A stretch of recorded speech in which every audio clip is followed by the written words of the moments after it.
ప్రభుత్వాన్ని నిలదీయండి, కానీ నువ్వు రావు, అంతే కదా.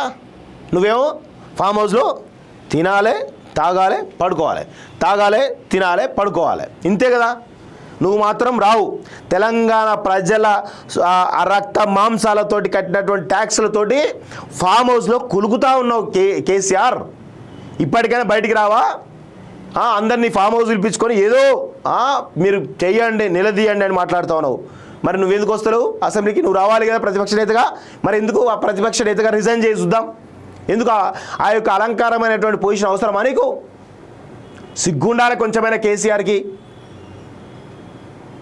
ప్రజలు ఒక మ్యాండేట్ ఇచ్చినప్పుడు గౌరవించాల్సినటువంటి అవసరం ఉండాలి. ఈరోజు ప్రజలే తప్పేసి మాట్లాడుతాను. ఇంకా స్టిల్ ప్రజలు చాలా సంతోషంగా ఉన్నారు. నీ నియంత పోకడలు పోయి, నీ కుటుంబ పాలన పోయి, నీ అరాచక అవినీతి పాలన పోయి తెలంగాణ ప్రజలు చాలా సంతోషంగా ఉన్నారు అనేటువంటి విషయాన్ని కేసీఆర్ కానీ, ఈ కల్వకుంట్ల కాలకేయులు కానీ గుర్తుపెట్టుకోవాలి. ప్రభుత్వాన్ని నిలదీయండి అని మాట్లాడుతూ ఉన్నావు.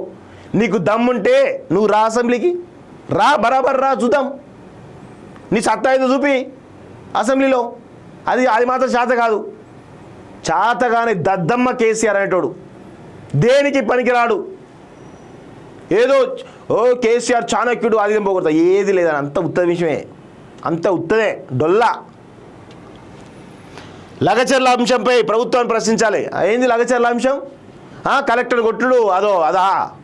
సిగ్గుండాలి కొంచెమైనా లగచర్ల అంశం గురించి మాట్లాడడానికైనా. అసెంబ్లీ మండలి వేదికగా ప్రతి అంశంపై గొంతు విప్పాలి. మూసి హైడ్రా పేరుతో పేదల ఇల్లు కూల్చొట్టడం నేరం. అబ్బో, మల్లన్న సాగర్లో ఏం చేసావు గుర్తులేదా? నీ కాన్స్టెన్సీలా పోదాం, వస్తావా కేసీఆర్? నువ్వెందుకు నీ అల్లుని రమ్మను, నీ కొడుకుని రమ్మను. మల్లన్న సాగర్ నీ కాన్స్టెన్స్లోనే, నీ ఎర్రవెల్లి ఫామ్ హౌస్కు కూతవేటి దూరంలో ఉన్నటువంటి ఆరెండర్ కాలనీకి పోదాం, వస్తారా? దమ్ముందా? ఆ ప్రజలతో చర్చ అయితే వస్తారా?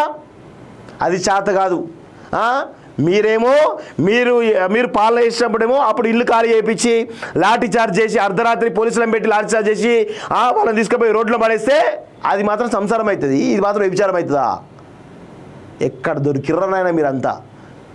కల్వకుంట్ల కాలకేయులు తెలంగాణ సమాజానికి పెట్టినటువంటి చీడ పీడ దరిద్రం అనేటువంటి విషయం మరొక్కసారి మీరే నిరూపిస్తూ ఉన్నారు.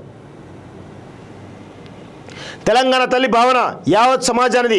ఫిబ్రవరిలో పార్టీ బహిరంగ సభ, పార్టీ కమిటీలు బీఆర్ఎస్ ఎల్పీ మీటింగ్లో కేసీఆర్ అని చూస్తాను. అబ్బో, బాగానే బయటకు వచ్చింది చిచ్చా. దిగిందేమో బయటకు వచ్చినట్టున్నాడు. అసెంబ్లీ సెషన్కు కేసీఆర్ దూరం, ఆయన రాడు. నేను చెప్తా ఉన్నాను కదా, అసెంబ్లీలో రేవంత్ రెడ్డి ముందు కేసీఆర్ కూర్చోడానికి భయపడతా ఉన్నాడు. కేసీఆర్కు లిటరల్గా రేవంత్ రెడ్డి అంటే సుచ్చుపడతా ఉంది. ఎస్, రావాలి కదా. ప్రజాస్వామ్య స్ఫూర్తితో ప్రతి ఒక్కరు ఉండాలి. మరి రేవంత్ రెడ్డి అంటే భయం లేకపోతే, రేవంత్ రెడ్డి ఎదుర్కొనే దమ్ము ధైర్యం లేకపోతే మరి ఎందుకు పోతలేడు? పోవాలి కదా. రేవంత్ రెడ్డి భయమా? రేవంత్ రెడ్డి ముందు కూర్చోలేకపోతున్నావా? ఏంటిది? ప్రజాస్వామ్యంలో ప్రజలు ఇచ్చినటువంటి తీర్పును అందరూ కూడా గౌరవించాలి. నువ్వు గౌరవించవు. ప్రజలంటే చులకన, బడుగు బలహీన వర్గాలంటే ఒక సెకండ్ గ్రేడ్ సిటిజన్గా చూసేటువంటి మనస్తత్వం కలిగినటువంటి ఒక ఫ్యూడల్ మెంటాలిటీ కేసీఆర్ది. తన సామాజిక వర్గం వాళ్ళకేమో పెద్దపీట వేస్తాడు.